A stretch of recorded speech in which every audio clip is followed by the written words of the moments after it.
আলহামদুলিল্লাহ সুম্মা আলহামদুলিল্লাহ ওয়া আম্মা বা'দ। বাংলাদেশের অন্যতম একটি দ্বীনী খিদমতে প্রতিষ্ঠান আঞ্জুমানে খিদমতে কোরআন সিলেট এর উদ্যোগে আয়োজিত 3 দিন ব্যাপী আজিম ও শান এই ঐতিহাসিক তফসিরুল কোরআন মাহফিল, এই আজিম ও শান তফসিরুল কোরআন মাহফিলের আজকের প্রথম দিবস। আজকের এই প্রথম দিবসের সমাপনী অধিবেশন, আজকের এই মাহফিলের সাহেবে সদর সিলেটের মাটি ও মানুষের অত্যন্ত প্রিয়জন, আপনজন, বিশিষ্ট আধ্যাত্মিক রাহবার, বিশিষ্ট আলেমে দ্বীন হযরত মাওলানা আব্দুল মতিন শাহবাগী সাহেব হাফিজাহুল্লাহ, আল্লাহ তাআলা তার দীর্ঘ সুস্থ নেক হায়াত দান করুন।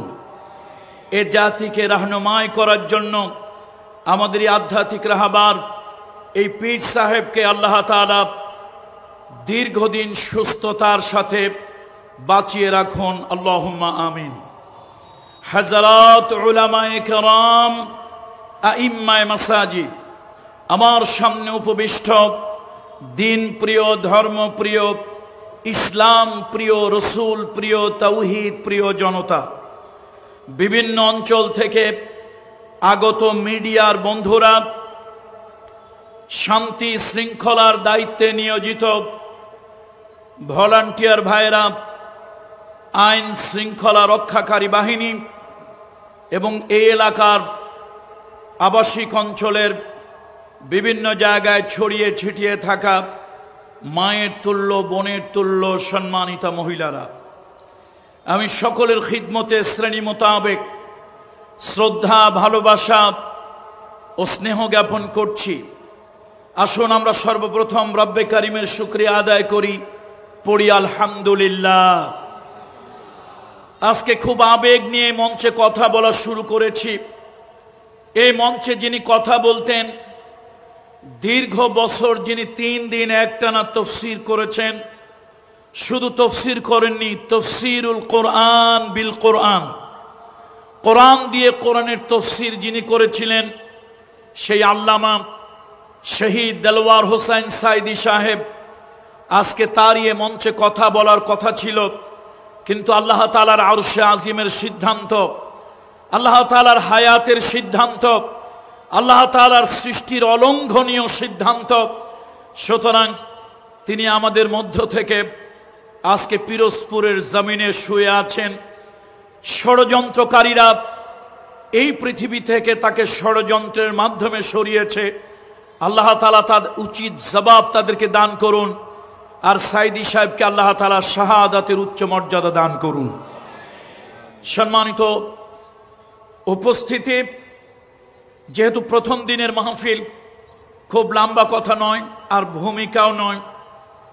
একটি কল্যাণময় রাষ্ট্রে শুধু রাষ্ট্রের কিছু অবকাঠামো থাকলেই হবে না, বিল্ডিং আছে, রাস্তাঘাট আছে, কিন্তু ওই দেশের মানুষের, জনগণের চরিত্র ভালো না, তাদের চারিত্রিক বৈশিষ্ট্য ভালো না, তাহলে সে রাষ্ট্রটা কখনই একটা কল্যাণ রাষ্ট্র হয় না, হতে পারে না। রাষ্ট্রের তো সবথেকে গুরুত্বপূর্ণ হচ্ছে তার নাগরিক। মুহাম্মদ রাসূলুল্লাহ সাল্লাল্লাহু আলাইহি ওয়াসাল্লাম মক্কার জীবনের শেষ দিকে আল্লাহর হাবিব এই রজব মাসের শেষে মেরাজে গিয়েছিলেন, ঊর্ধ্বলোকে গিয়েছিলেন। সহজ বাংলা কথায় আল্লাহর বাড়িতে বেড়াতে গিয়েছিলেন। রাসূলুল্লাহ সাল্লাল্লাহু আলাইহি ওয়াসাল্লাম মেরাজ থেকে 14টা কর্মসূচি নিয়ে আসলেন, 14 দফা কর্মসূচি নিয়ে আসলেন। কোন দেশ, কোন জাতি, কোন রাষ্ট্রের নাগরিকেরা এই নিয়ম কানুনগুলি যদি পালন করে, এই দফাগুলো যদি পালন করে, তাহলে সে দেশের নাগরিকদের চরিত্র পরিবর্তন হয়ে যাবে, আর ওই দেশটা শান্তি কল্যাণে ভরে যাবে।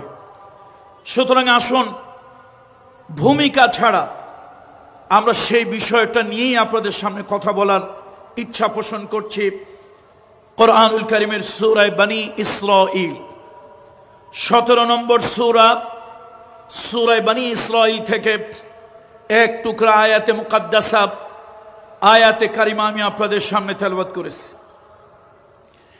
আল্লাহ তাআলা আকাশ এবং জমিনের মালিক, এই দুনিয়ায় যত পয়গম্বর আল্লাহ তাআলা পাঠিয়েছেন ওই নবীদের সঙ্গে আল্লাহ তাআলা জিব্রাইলের মাধ্যমে, জিব্রাইলের মারফতে কথা বলেছেন। মূসা আলাইহিস সালামের সঙ্গে আল্লাহ তাআলা কথা বললেন।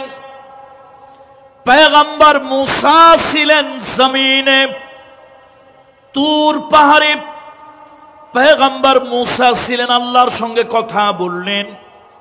মূসা আলাইহিস সালাম জমিনে, আল্লাহ তাআলা হলেন আরশে আজিমে।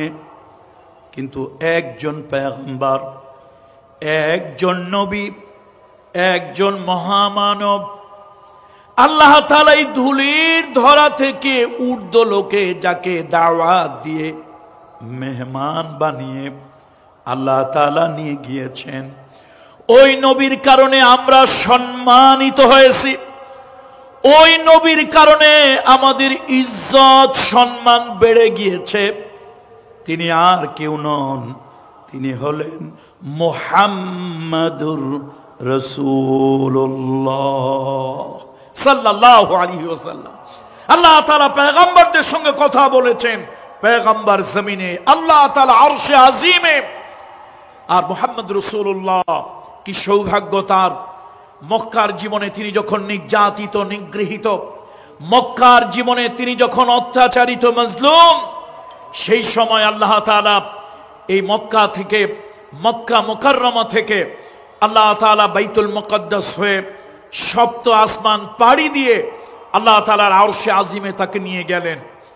সম্মানিত উপস্থিতি, মুহাম্মদ রাসূলুল্লাহ সাল্লাল্লাহু আলাইহি ওয়াসাল্লাম মক্কার কাফেরদের 13 বছরের নির্যাতন, গভীর নির্যাতনে রাসূলুল্লাহ সাল্লাল্লাহু আলাইহি ওয়াসাল্লাম মানসিকভাবে বড় কষ্টে ছিলেন।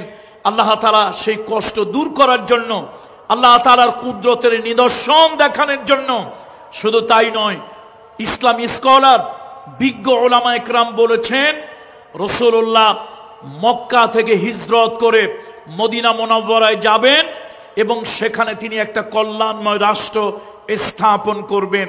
সেই কল্যাণময় রাষ্ট্র, ওই কল্যাণময় রাষ্ট্র পরিচালনার জন্য, কিছু স্পেশাল ট্রেনিং দেওয়ার জন্য আল্লাহ তাআলা তার হাবিবে কিবরিয়াকে এই ধুলির ধরা থেকে ঊর্ধ্বলোকে আরশে আজিমে আল্লাহ তাআলা নিয়ে গিয়েছিলেন। রাষ্ট্রের দায়িত্ব অত্যন্ত গুরুত্বপূর্ণ। সেখানে যদি চরিত্রহীন লোকদেরকে দেওয়া হয়, সেখানে যদি ক্ষমতা লিপ্সু লোকদেরকে দেওয়া হয়, সেখানে যদি লোভী লোকদেরকে দেওয়া হয়, সেখানে যদি আত্মীয়করণ, দলীয়করণ করে এমন লোকদেরকে যদি দেওয়া হয়, তাহলে ওই রাষ্ট্রটার কল্যাণ কখনোই আসতে পারে না। মুহাম্মদ রাসূলুল্লাহ সাল্লাল্লাহু আলাইহি ওয়াসাল্লাম সেই কল্যাণময় রাষ্ট্রের কিছু স্পেশাল ট্রেনিং নেওয়ার জন্য আল্লাহ তাআলা তাকে আরশে আজিমে নিলেন, ঊর্ধ্বলোকে নিলেন, মেরাজে গমন করলেন। মুহাম্মদ রাসূলুল্লাহর জীবনে যত মুআজিজা হয়েছে তার মধ্যে শ্রেষ্ঠ মুআজিজার নাম হলো কোরআন, দ্বিতীয় মুআজিজার নাম হলো মেরাজ। সুবহানাল্লাহ। আল্লাহর নবী, বিশ্ব নবী, মানবতার বন্ধু মুহাম্মদ রাসূলুল্লাহ সাল্লাল্লাহু আলাইহি ওয়াসাল্লাম, আল্লাহ তাআলা তাকে মেরাজ থেকে আসলেন। ওহীর মাধ্যমে আল্লাহ তাআলা 14টা কর্মসূচি দিলেন। ওই কর্মসূচি যদি কোনো রাষ্ট্রে পালন হয়, ওই কর্মসূচি যদি কোনো রাষ্ট্রের নাগরিক মানুষ যদি পালন করে, সেই রাষ্ট্রটা হবে কল্যাণের, আর ওই রাষ্ট্রের জনগণ হবে উন্নত চরিত্রের। সুবহানাল্লাহ। প্রথমটা হলো দাসত্ব, ইবাদত, বন্দিগি। এটা শুধুমাত্র রাষ্ট্রের নাগরিকেরা মহামহিম আল্লাহর করবে, আর কারো নয়।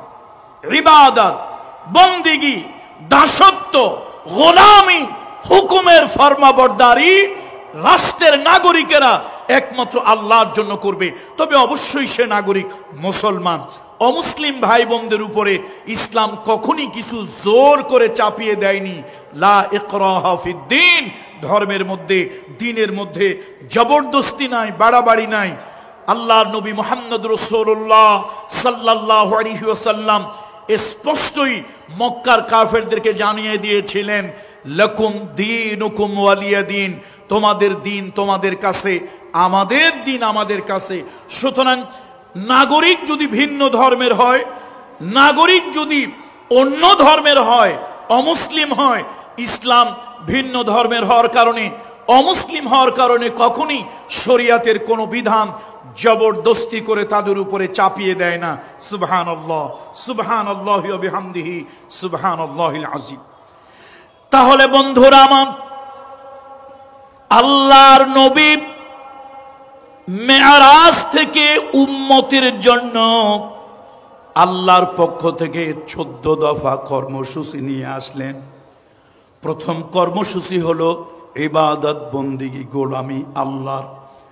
ওয়াকাদা রাব্বুকা আল্লা তা'বুদু ইল্লা ইয়াহু, তোমার প্রভুর ফয়সালা হলো, তোমার প্রভুর নির্দেশ হলো, আইন হলো, বিধান হলো, ইবাদত করবে, বন্দেগী করবে, দাসত্ব করবে, গোলামি করবে একমাত্র আল্লাহর। আল্লাহ ছাড়া আর কারো দাসত্ব, গোলামি, ইবাদত করবে না। কারোই নয়, কোনো ব্যক্তির নয়, কোনো মতবাদের নয়, মতাদর্শের নয়। মুসলমান কখনই কারো ইবাদত, কারো বন্দেগী, কারো গোলামি মুসলমান করতে পারে না। তার কারণ আমরা এই আকীদা, এই বিশ্বাস করি, আমাদেরকে সৃষ্টি করা হয়েছে শুধুমাত্র, কেবলমাত্র, একমাত্র আমাদেরকে ইবাদত, বন্দেগী, দাসত্ব, গোলামি করার জন্য। আল্লাহ তাআলা বলেন, ওয়ামা খালাকতুল জিন্না ওয়াল ইনসা ইল্লা লিয়াবুদুন, আমি মানুষ এবং জিনকে সৃষ্টি করেছি একমাত্র আমার ইবাদত করার জন্য, আমার দাসত্ব করার জন্য, আমার গোলামি করার জন্য। আমি আল্লাহ ছাড়া কারো কাছে মাথা নত করবে না, কারো সামনে সেজদা দেবে না, কারো কাছে কিছু চাইবে না, কারো বন্দেগী করবে না। যা কিছু করার একমাত্র আমি আল্লাহ তাআলা আমার করবে, অন্য কারো নয়। বন্ধুরা, আমরা যে যে মানহাজ, যে যে মাযহাব, যেই মাসলাকের লোক হই, হতে পারি হানাফি, হতে পারি শাফিঈ, হতে পারি আহলে হাদিস, হতে পারি সালাফি, যেই মানহাজ, যেই মাযহাবেরই আমরা হই না কেন, আমরা সালাতের ভিতরে আল্লাহর কাছে সূরা ফাতিহায় কি দোয়া করি বলেন তো? ইহদিনাস সিরাতাল মুস্তাকিম।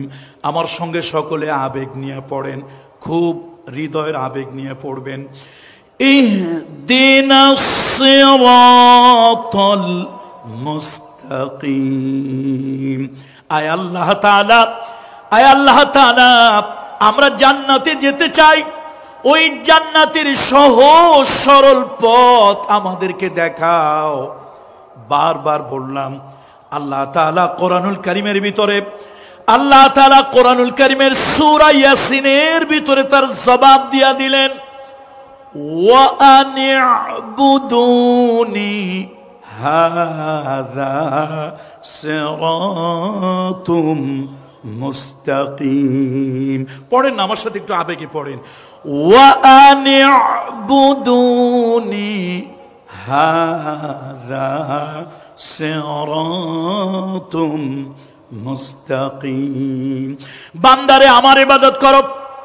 কোন পীরের ইবাদত, পরীর ইবাদত, দরগার ইবাদত, মুসলমান হলে দুর্গার ইবাদত, আমার হিন্দু সম্প্রদায়ের ভাই বোন হাজার বার করুক, লক্ষ বার করুক, তার ধর্ম, তার বিশ্বাস, তার আকীদা। কিন্তু আমার মুসলমান আমার মুসলমান না দরগার ইবাদত করবে, না দুর্গার ইবাদত করবে, না পীরের ইবাদত করবে, না পরীর ইবাদত করবে, না বাজার, না মাজার, না পীর, না ফকির। কারো ইবাদত, কারো বন্দিগি, কারো হুকুমের ফরমাবরদারি, কারো সামনে মাথা নত এগুলি করবে না। একমাত্র মাথা নত করবে, একমাত্র মাথা নত করবে মহামহিম আল্লাহ তাআলার সামনে। কথা ঠিক কিনা বলুন? ওয়া আনি'বুদুনি হাদা সিরাতুম মুস্তাকিম। আমার ইবাদত করো, আমার গোলামি করো, আমার দাসত্ব করো, এটাই হলো জান্নাতে যাওয়ার একমাত্র রাস্তা। সুতরাং আসুন, কোন কল্যাণময় রাষ্ট্র শুধু অবকাঠামোগত উন্নয়ন হলেই হয় না, কালভার্ট, ব্রিজ, রাস্তাঘাট হলেই তার উন্নতি হয় না। একটা রাষ্ট্রের যদি জনগণ, সেই দেশের রাষ্ট্রের জনগণ যদি চরিত্রবান, সেই দেশের নাগরিকরা যদি সভ্য না হয়, তাহলে রাষ্ট্রটা কখনই কল্যাণ হয় না, আর জনগণ কল্যাণ ভোগ করতে পারে না। সুতরাং মুহাম্মদ রাসূলুল্লাহ ঊর্ধ্বলোকে গিয়েছিলেন, মেরাজে গিয়েছিলেন, সহজ বাংলায়, গ্রাম্য বাংলায় বলি, আল্লাহর বাড়িতে বেড়াতে গিয়েছিলেন, আর আল্লাহ তাআলা তাকে হাদিয়া দিয়েছেন উম্মতের কল্যাণের জন্য। মদিনায় গিয়ে তিনি একটা রাষ্ট্র স্থাপন করবেন, সেই রাষ্ট্রের কল্যাণ, নাগরিকদের উন্নত চরিত্রের জন্য আল্লাহ তাআলা দিয়ে দিলেন 14 দফা কর্মসূচি, 14টা কাজ দিয়ে দিলেন। আমরা দেখেছি পৃথিবীতে অনেক নেতা, অনেক পলিটিক্যাল রিভুলার, সোশ্যাল রিভুলার, বঙ্গবন্ধু শেখ মুজিবুর রহমান, শহীদ প্রেসিডেন্ট জিয়াউর রহমান, MAG আব্দুল হামিদ খান ভাসানী, শহীদ সারওয়ার্দী, এরকম আমার দেশের বড় নেতারা ছিলেন। প্রত্যেকেই কেউ 6 দফা, কেউ 19 দফা, কেউ 21 দফা, নানান কর্মসূচি তারা ঘোষণা করেছেন। আমরা যারা রাষ্ট্রবিজ্ঞানে পড়াশোনা করেছি অথবা রাষ্ট্রবিজ্ঞানে খুললেই আমরা দেখব নানান সময় দেশ জাতির কল্যাণে নানান ধরনের দফা কর্মসূচি দেওয়া হয়েছিল। মুহাম্মদ রাসূলুল্লাহ মানবতার বন্ধু, ইমামুল মুরসালিন, সাইয়্যিদুল মুরসালিন, খাতামান নবিয়্যিন, শাফিউল মুজনাবিন, রাহমাতুল লিল আলামিন, আল্লাহর দাওয়াতে আল্লাহর মেহমান হয়ে তিনি ঊর্ধ্বলোকে গমন করলেন। আর সেই মেরাজে আল্লাহ তাআলা তাকে 14টা হাদিয়া পেশ করলেন। সেই 14 হাদিয়ার প্রথমটাই হলো হকুল্লাহ, আল্লাহর হক, আল্লাহর জন্য ইবাদত হবে, বন্দিগি হবে কেবলমাত্র আল্লাহর, যেমনটি সূরা নিসার 36 নম্বর আয়াতে কারিমার ভিতরে আল্লাহ তাআলা বলেছেন, ওয়া'বুদুল্লাহা ওয়ালা তুশরিকু বিহি শাইআ। ইবাদত করো আল্লাহর, বন্দিগি করো আল্লাহর, গোলামি করো আল্লাহর, আর ওই আল্লাহর সঙ্গে কোন শক্তিকে শরীক করিও না, অংশীদার করিও না। 2 নম্বরে আল্লাহ তাআলা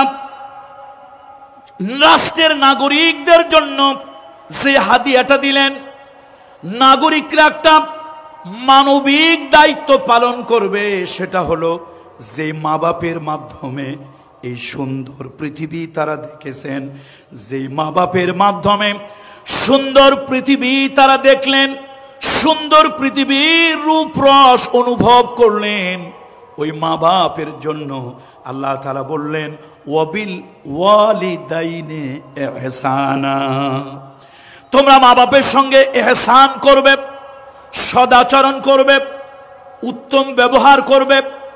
কোন মানুষ যদি মানুষের প্রতি ইহসান করে, দয়া করে, সদাচরণ করে, উত্তম মানবিক আচরণ যদি কোনো মানুষ মানুষের প্রতি করে, আল্লাহ তাআলা বলেছেন, ইন্নাল্লাহা ইউহিব্বুল মুহসিনিন। আল্লাহ তাআলা ইহসানকারীদেরকে ভালোবাসেন। হাল জাযাউল ইহসান ইল্লাল ইহসান।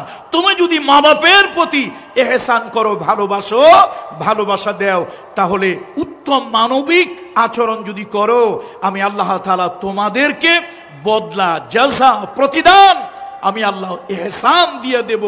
ইহসানের বদলা, ইহসানের প্রতিদান আমি ইহসান ছাড়ার কিছুই করি না।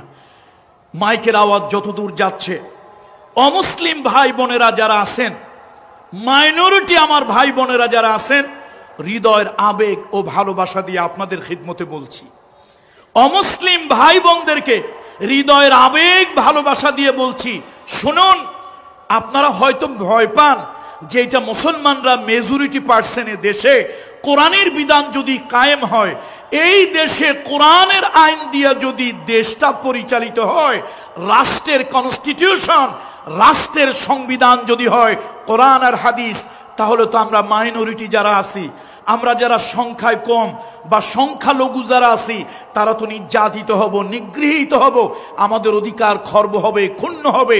আমি বলি না, এটা আপনাদের একটা ভুল ধারণা। আপনাদের ধর্মীয় অধিকার আমরা কখনই আপনাদের সাথে ধর্মে মিলাতে চাই না। আপনার ধর্মে যেটা বৈধ, আমার ধর্মে সেটা অবৈধ। আমার ধর্মে যেটা পুণ্যের কাজ, আপনার ধর্মে সেটা পাপের কাজ। সুতরাং আমরা ধর্মে মিলাতে চাই না। আপনার ধর্ম আপনার কাছে, আমার ধর্ম আমার কাছে, লাকুম দীনুকুম ওয়ালিয়া দিন।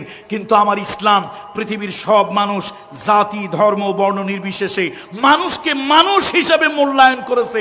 ইসলামের শরিয়াত যদি হয়, দেশে যদি কোরআন এবং সুন্নাহর কনস্টিটিউশন যদি হয়, কোরআনের বিধান দিয়ে যদি কোর্ট কাছারি আদালত চলে, অমুসলিম ভাই বোনদেরকে বলি, মা বাপকে আপনারাও তুচ্ছ করতে পারবেন না, মা বাপকে আপনারা অসম্মান করতে পারবেন না। আমরাও পারবো না, আপনারাও পারবো না, এটা শরীয়তের বিধান। তবে ধর্মের বিধান জবরদস্তি করে ইসলাম কখনই আপনাদের উপরে চাপিয়ে দেবে না। কেন? মা বাপ, এদের মাধ্যমে আমরা পৃথিবী দেখেছি। আল্লাহ তাআলা এই জন্য বলেছেন, ওয়াওয়াসাইনাল ইনসানা বিওয়ালিদাইহি, সূরা লোকমানের ভিতরে মা বাপের প্রতি মানুষকে আল্লাহ তাআলা ভালো আচরণ করতে বলেছেন।